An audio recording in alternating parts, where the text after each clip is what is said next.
ॐ तव कथामृतं तप्तजीवनं कविभिरीडितं कल्मषापहं श्रवणमङ्गलं श्रीमदाततं भुवि गृह्णन्ति ये भूरिदा जनाः।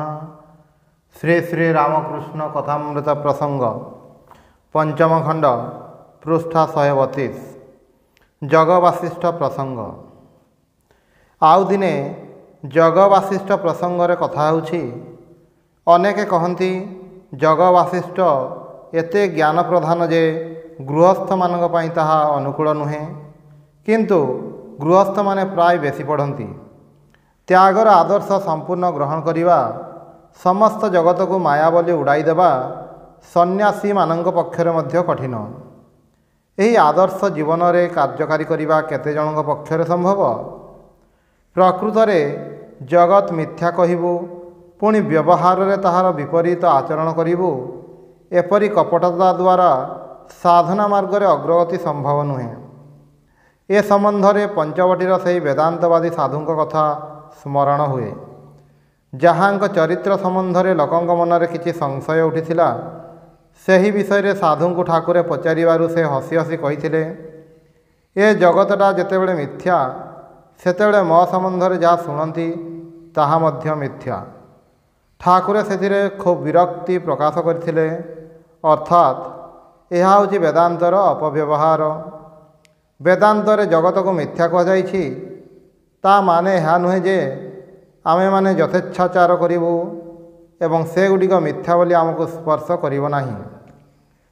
एही जगत मिथ्या हेले मध्य ताहा पारमार्थिक दृष्टि रे मिथ्या, किंतु जेतेबेले लोक व्यवहार करुछु सेतेबेले एहाको अंतत सामयिक भावे सत्य बोली धारणा करी सेथिरु मुक्ति पाई चेष्टा करिवाकु हेबो। तेबे तो एही जगतर मिथ्यात्व प्रतीत हेबो। जगतरे जेतेबेले आमे माने व्यवहार करुछु सेतेबेले मिथ्या बोली बोध हुए नाही, सत्य बोली ही बोध हुए। सुतरां सत्य बोली अनुभव करिया फलरे जो बंधन सृष्टि होछि, सेही बंधन को अतिक्रम करिया पाई साधना को अवलंबन करियाकु हेबो। मांडुक्य कारिकारे कहा जाइछि, न निरोधः न च उत्पत्तिः न बद्ध न च साधकः न मुमुक्षुः न वै मुक्त इत्येषा परमार्थता। अर्थात पारमार्थिक सत्य होछि बंधनर मुक्त करिया पाई मनर निरोध, अर्थात मन को निरुद्ध करिवार जो चेष्टा बा कामना को मुक्त करी इंद्रिय को विषय मुक्त करिवार जो चेष्टा ताहा मिथ्या। न च उत्पत्ति, अर्थात ज्ञानर उत्पत्ति मध्य मिथ्या। जो ज्ञान नित्य ताहार पुणी उत्पत्ति किपरि हेबो। सुतरां उत्पत्ति मध्य मिथ्या, बंधन मध्य मिथ्या। कारण सतरे तो आत्मार केबे हेले मध्य बंधन हुए नाही, एवं बंधन जेतेबेले मिथ्या सेतेबेले साधना मध्य मिथ्या। साधना कौन पाई दरकार? न मुमुक्षुः, मुक्तिकामी बोली जे केही अछंती ताहा मध्य नुहे। मुक्तिकामी हेबा मध्य स्वप्नर कथा, पुणी मुक्ति ताहा मध्य मिथ्या। कारण बंधन जदि सत्य हुए तेबे तो मुक्ति सत्य हेबो। ताहेले बंधन, साधना, मुमुक्षुत्व, मुक्ति ए गुडिक सबु ही मिथ्या। दृष्टांत स्वरूप कहा जाए, राजांक पुओ बाघर स्वप्न देखि भयरे व्याकुल होइछि, किंतु निद भांगी जिबा परे देखिला बण जंगल किंवा बाघ किछि भी नाही। से राजप्रासाद रे निज मां को कोଳରେ शोइछि। एहा जानी से हसी उठिला, अर्थात ताहार मुक्ति हेला। ठीक सेहीपरि एही संसार रे मध्य केते प्रकारर विभीषिका आम मानंको आक्रमण करुछि। अरण्य मध्य आमे माने आश्रय पाउनाहु, बाहरिबार मध्य कौनसी रास्ता पाउनाहु, भयरे संत्रस्त होउछु। समस्तटा ही जेपरि विराट दुस्वप्न। एई दुस्वप्न जेतेबेले भांगी जीव सेतेबेले आमे माने जानिबु बण जंगल बाघ नाही, तथा बाघर आक्रमण मध्य नाही। सेतेबेले सबु गुडिक मिथ्या बोली प्रमाणित हेबो। एहा होछि पारमार्थिक सत्य। किंतु पारमार्थिक सत्य मने करी जदि निष्क्रिय होई बसी रहू, ताहाले सेही पारमार्थिक सत्य कौन प्रकृत रे आम मानंकु भयरु मुक्त करिवो।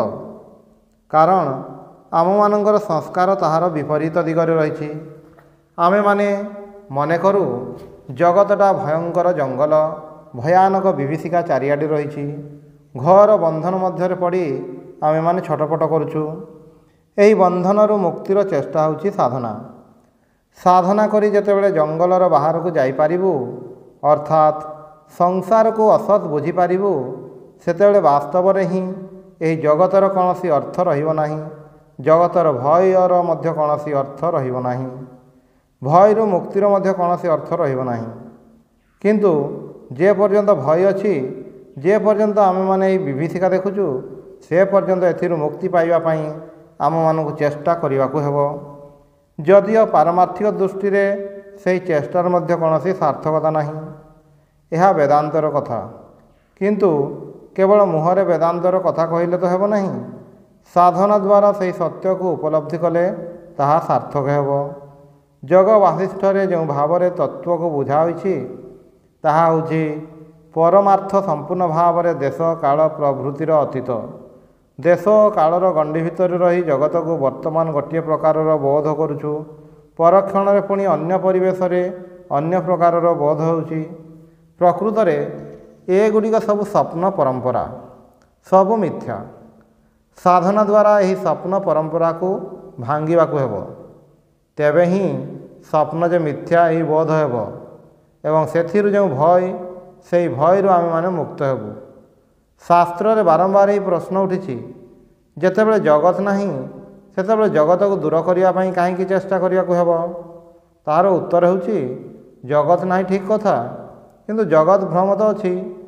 ଏହି ଭ୍ରମ ଆମମାନଙ୍କର ଅନୁଭୂତ ବିଷୟ। ସୁତରାଂ ଏହାକୁ ମନରୁ ଦୂର କରିବାକୁ ହେବ। ଏଥିପାଇଁ ସାଧନାର ପ୍ରୟୋଜନ। ସାଧନା ବ୍ୟତୀତ ଏହି ଭ୍ରମ ଦୂର ହୁଏ ନାହିଁ।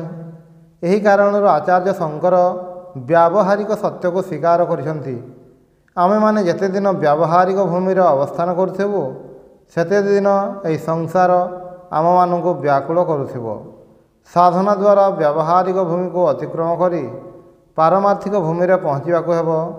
ସେହି ସ୍ତରର କଥାରେ ଅଛି, ମାଣ୍ଡୁକ୍ୟ କାରିକାରେ କହୁଛନ୍ତି, ନ ନିରୋଧା ନ ଚ ଉତ୍ପତ୍ତି ନ ବଦ୍ଧ ନ ଚ ସାଧକଃ ନ ମୁମୁକ୍ଷୁଃ ନ ବୈ ମୁକ୍ତ ଇତି ଏଷା ପରମାର୍ଥତା।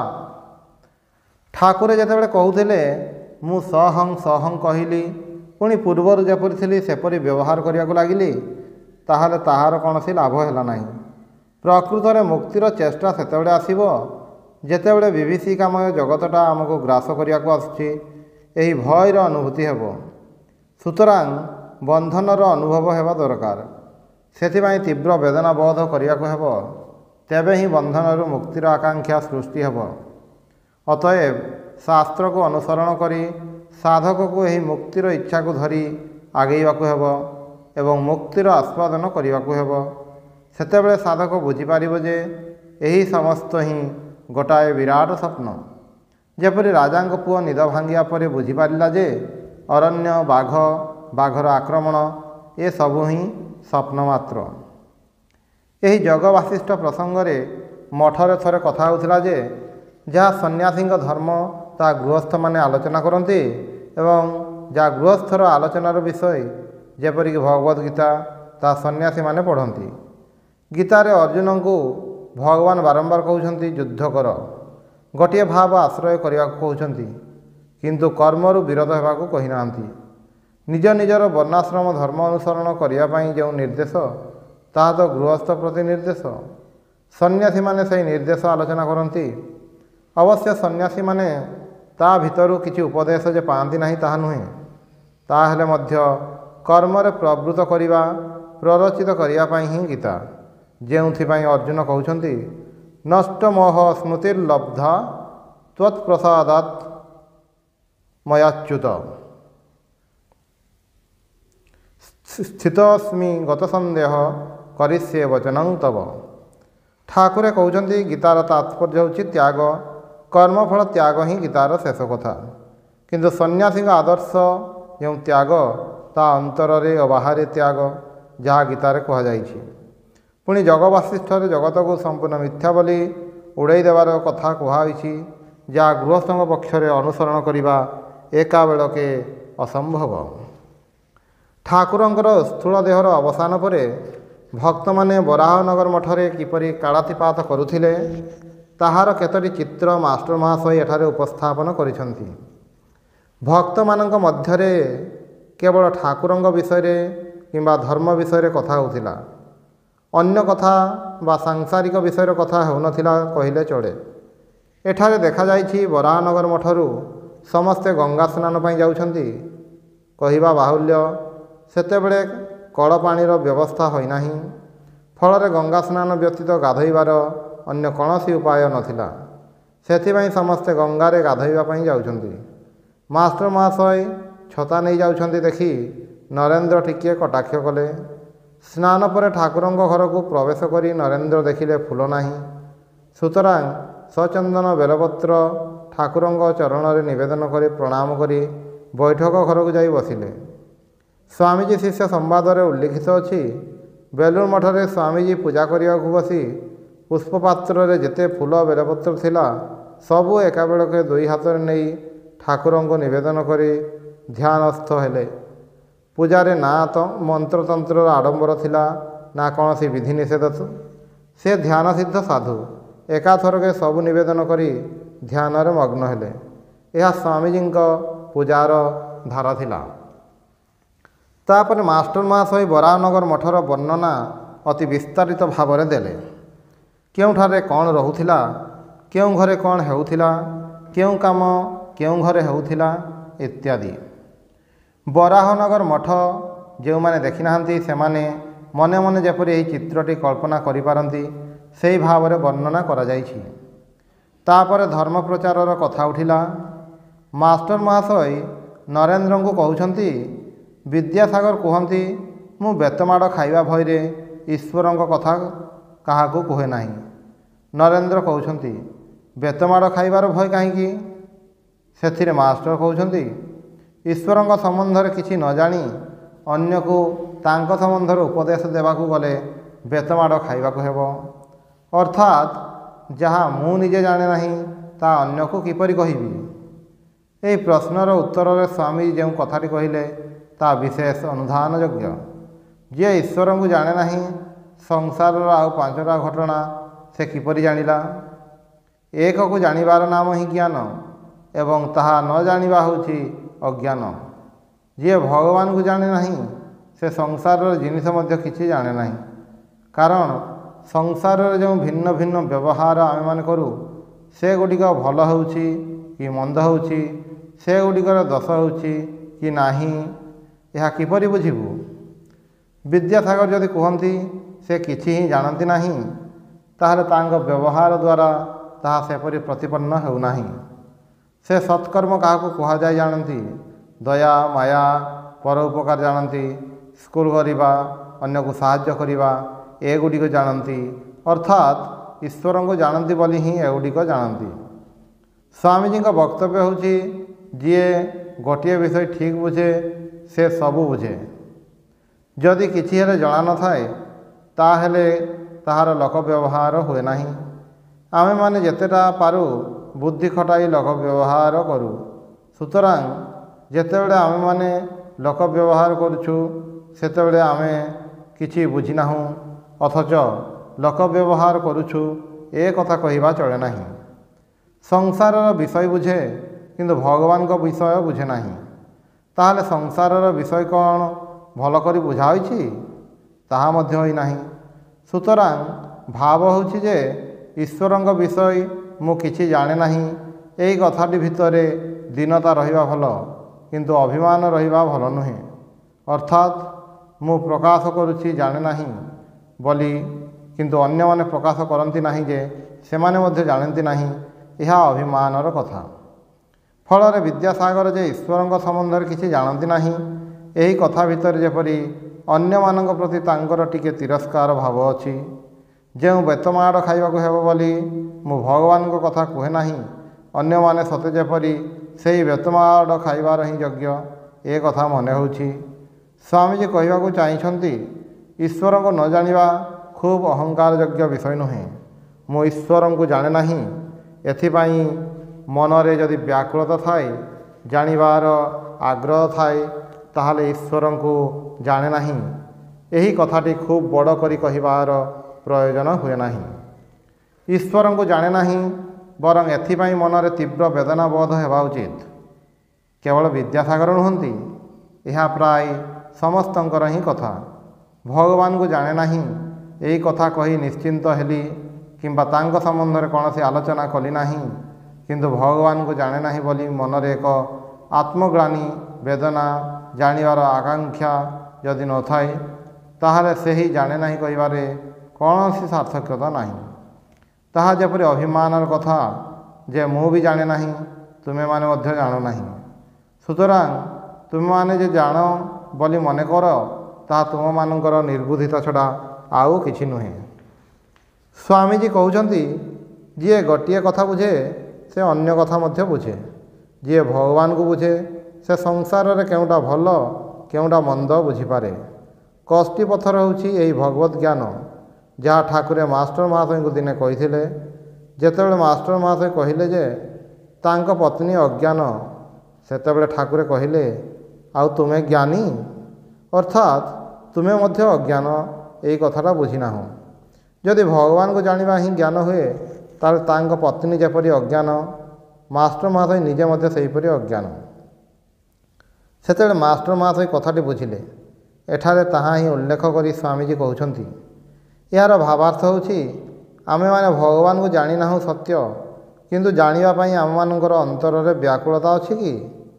ଯଦି ନଥାଏ, ତାହେଲେ ଆମମାନଙ୍କର ଦୁର୍ଭାଗ୍ୟ। ଭଗବାନ ଏପରି ଗୋଟିଏ ବସ୍ତୁ ଯାହା ଆମମାନଙ୍କର ଏକାନ୍ତ ଜାଣିବାର ବିଷୟ, ଅର୍ଥାତ୍ ଯେଉଁ ଜ୍ଞାନ ଉପରେ ଆମମାନଙ୍କର ଶୁଭ ଅଶୁଭ ସମ୍ପୂର୍ଣ୍ଣ ରୂପେ ନିର୍ଭର କରୁଛି। ସେହି ଜ୍ଞାନ ଆମମାନଙ୍କର ନାହିଁ, ଅଥଚ ଆମେମାନେ ସଂସାରରେ ବିଜ୍ଞ ଭଳି ବ୍ୟବହାର କରୁ। ଏହା ଆମମାନଙ୍କର ଅଜ୍ଞାନର ପରିଚାୟକ। ଆମେମାନେ ଯଦି ବୁଝୁ ଯେ ଭଗବାନଙ୍କୁ ନ ଜାଣିବା ପର୍ଯ୍ୟନ୍ତ କିଛି ହେଲେ ଜାଣିବା ହୋଇନାହିଁ, ତାହେଲେ ଯଥାର୍ଥରେ ଆମମାନଙ୍କର ଦୈନ୍ୟ ପ୍ରକାଶ ପାଇବ। ତାହା ନକରି ବିଦ୍ୟାସାଗର କହୁଛନ୍ତି ଯେ ଭଗବାନଙ୍କ ବିଷୟରେ କହେ ନାହିଁ, କାରଣ ତାଙ୍କ ବିଷୟରେ ଜାଣେ ନାହିଁ। ସ୍ୱାମୀଜୀ ସଙ୍ଗେ ସଙ୍ଗେ କହୁଛନ୍ତି, ବିଦ୍ୟାସାଗର ମହାଶୟ ଯେଉଁ ସମସ୍ତ ସତ୍କାର୍ଯ୍ୟ କରୁଛନ୍ତି, ସେଗୁଡ଼ିକ ଯେ ସତ୍କାର୍ଯ୍ୟ ତାହା ସେ କିପରି ଜାଣିଲେ? ଏହି କଥା ଭିତରେ ବିଶେଷ ଗୋଟିଏ ରହସ୍ୟ ଅଛି। ସତ୍କାର୍ଯ୍ୟ କାହାକୁ କୁହାଯାଏ? ଯାହା ମନୁଷ୍ୟକୁ ଈଶ୍ୱରାଭିମୁଖୀ କରେ, ଏବଂ ତାହା ଯେଉଁ କାର୍ଯ୍ୟ କରେ ନାହିଁ, ତାହା ହେଉଛି ଅସତ୍କାର୍ଯ୍ୟ, ମିଥ୍ୟା କାର୍ଯ୍ୟ। ସେଗୁଡ଼ିକ ଆମମାନଙ୍କର ଅଜ୍ଞାନକୁ ବୃଦ୍ଧି କରେ। ସୁତରାଂ ସଂସାରର ଯେକୌଣସି ବିଷୟରେ ଆମେମାନେ ଯେତେବେଳେ ନିଜକୁ ବିଜ୍ଞ ବୋଲି ପରିଚୟ ଦେବାକୁ ଯାଉ, ସେତେବେଳେ ପ୍ରଥମେ ବିଚାର କରିବାକୁ ହେବ, ସଂସାରର ଭଲ ମନ୍ଦ କ'ଣ ଆମେମାନେ ଜାଣୁ? ସଂସାରର ଭଲ ମନ୍ଦ ଜାଣିବାକୁ ହେଲେ ଭଗବାନଙ୍କୁ ଜାଣିବାକୁ ହେବ। ଭଗବାନଙ୍କୁ ଜାଣି ତାଙ୍କୁ ପାଇବା ପାଇଁ, ତାଙ୍କୁ ଉପଲବ୍ଧି କରିବା ପାଇଁ ଯାହା ଅନୁକୂଳ ତାହା ହିଁ ଭଲ କାମ, ଏବଂ ଯାହା ତାହାର ପ୍ରତିକୂଳ ସେଗୁଡ଼ିକ ମନ୍ଦ କାମ। ଏହି ଭାବରେ ଭଲ ମନ୍ଦ ବୁଝିବାର କଷ୍ଟି ପଥର ପ୍ରାପ୍ତ ହେବ। ତାହା ନ ପାଇବା ପର୍ଯ୍ୟନ୍ତ କେଉଁଠି ଭଲ କେଉଁଠି ମନ୍ଦ, କେଉଁଠି ଶୁଭ କେଉଁଠି ଅଶୁଭ ଆମମାନଙ୍କର ସ୍ଥିର କରିବା ସମ୍ଭବ ନୁହେଁ। ଓଂ ନିରଞ୍ଜନମ୍ ନିତ୍ୟମନନ୍ତରୂପମ୍ ଭକ୍ତାନୁକମ୍ପାଧୃତବିଗ୍ରହଂ ବୈ ଈଶାବତାରଂ ପରମେଶମିଡ୍ୟଂ तं ରାମକୃଷ୍ଣଂ ଶିରସା ନମାମି।